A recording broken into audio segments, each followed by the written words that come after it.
The Sidewalk Steam Show is filmed before a live studio audience. Welcome back to the Sidewalk Steam Show. As you probably know, this Sunday is a very special occasion. That's right, it's Mother's Day. Today's show is going to be all about celebrating those people in our life that take care of us. It could be your mother, your aunt, your grandmother, it could be your neighbor, Principal Batman, world artist Roy Hayes. But the name of the game is we're going to celebrate those people by doing incredible things for them that I'm going to show you today.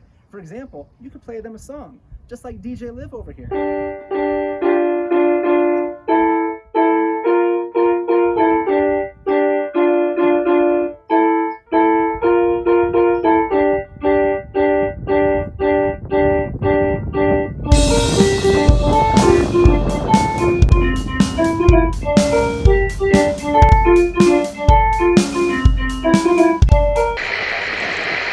DJ Liv, that was amazing. All right, you guys, as you probably know, a common gift given out on Mother's Day is a flower. But maybe you don't have time to go to the store.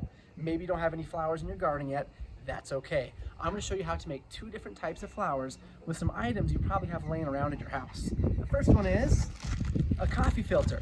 Now, really cool. You can take this coffee filter and you want to use a water-based marker. I want you to come in a bit closer so you can see here. I'm just going to make one circle, kind of around the middle here. You'll probably want to have a sheet of paper underneath so it doesn't bleed through onto the table or wherever you're coloring. And then I'm going to fold this in half once, and half twice, and half a third time, pretty small like this. And then I'm going to get a small glass. So a really small glass, a shot glass works really well, and you want just a little bit of water on the bottom. You'll dip this in, and over the period of 15 to 25 minutes, the water is slowly going to come up this coffee filter. After about 15 to 25 minutes, that liquid will have reached all the way to the end of this coffee filter. And you're going to end up with something just like this, where the colors kind of bleed out and spread out a little bit. And you're seeing all of the different shades that were actually in that color. What you're seeing here is something called chromatography. And what happens is a separation of a mixture by passing the solution through a medium. The medium is the coffee filter, and as the mixture passes through here, it separates out into the different colors. Now what you can do is you can fold it back up, twist that bottom part, tape it up, and it looks a bit like a flower. In fact, I've got a finished one here. Here's my beautiful chromatography flower. There's one type of flower. The second type is going to be using some recycled plastic. You can take an old plastic water bottle, cut off the bottom, or even find some small plastic cups you might have in the house. The next thing you want to do is find some Sharpie markers, and it is important that you use a Sharpie type marker. The colors tend to work a little bit better. Now, you want to come a bit closer here. I'm going to try to color the entire plastic as much as possible. All right, so I've got my plastic cup colored in here. The next thing I want to do is I want to cut up the sides to that bottom. And you may need mom and dad's help to do that. We're gonna do this every so often. All right, so I've colored all over my plastic cup. I've made slits up the side all the way to the bottom. Now I'm gonna preheat my oven to 350 degrees. I'll put a piece of tin foil over a cookie sheet, place this on top, and I'll bake from 2 to 5 minutes. The plastic is gonna spread out and it's gonna start to warp a bit. And when you're done, you have what looks like some flower petals. Now I attached mine to these pipe cleaners here so they could stand up in a vase. Now here's what's happening. There's some polymer chains inside this plastic. And when they use those polymer resins to make a plastic cup, they heat it up, they roll it out, and they mold it. But when you heat it up again in an oven, it kind of takes on its original gnarly shape here. So you're just rearranging polymers. You know, one of the things I miss the most about being at Altitude Elementary is using these awesome robots and seeing you use some computational thinking.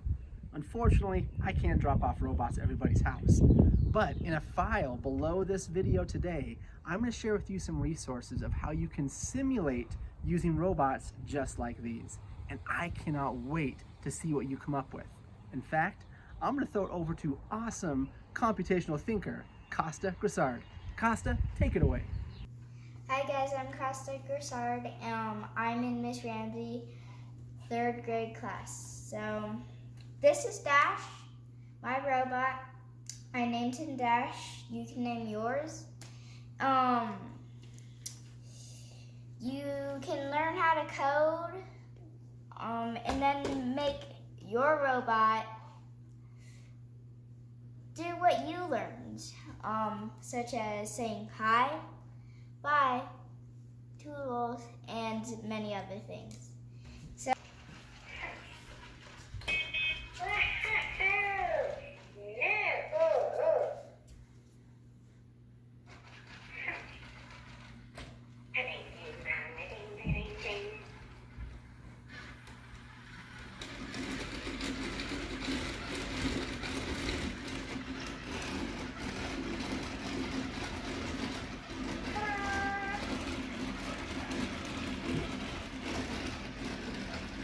So if you couldn't hear, he just said ta-da, and I programmed that. So bye. I hope you like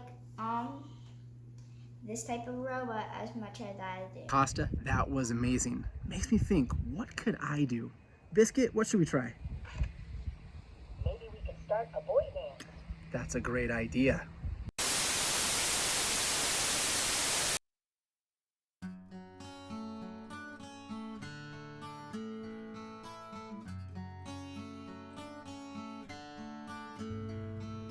You are my fire, the one desire to be. When I say I want it that way. Biscuit, what do you think? Pick up your copy of the Dash Boys' new record, South Jabel Road. Available at all Sam Goody and Tower Records locations. Can't wait to see what you do for your moms and your special people on Mother's Day. As always, take a picture, take a video, share it with me on Facebook, or email me directly. R2 out.